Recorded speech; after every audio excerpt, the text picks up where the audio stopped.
Entre ce que je pense, ce que je veux dire, ce que je crois dire, ce que je dis réellement, ce que tu veux entendre, ce que tu entends, ce que tu crois comprendre, ce que tu veux comprendre et ce que tu comprends réellement, il y a 9 possibilités de ne pas s'entendre. Cette citation de Bernard Weber m'amène à dire qu'il y a tant de possibilités aussi de s'entendre.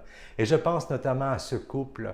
Après 55 ans de mariage, celui-ci disait « Ce qui a gardé notre amour vivant, c'est l'émerveillement que nous avons eu l'un pour l'autre.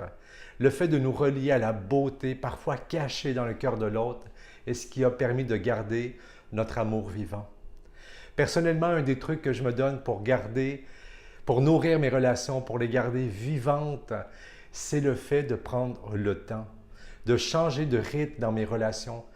Tout va rapidement. Et bien souvent, dans nos conversations, ça va aussi rapidement et on veut exprimer des choses importantes sur un coin de table, entre deux tâches, dans des urgences. S'offrir des contextes appropriés pour déposer ce qui est là pour nous.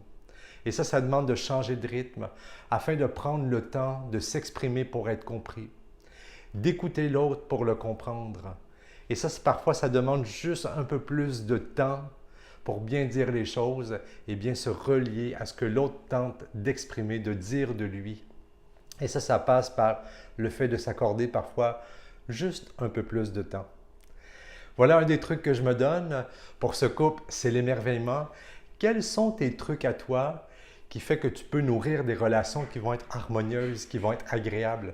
Je vais être très heureux de te lire dans les commentaires. Partage-moi tes trucs.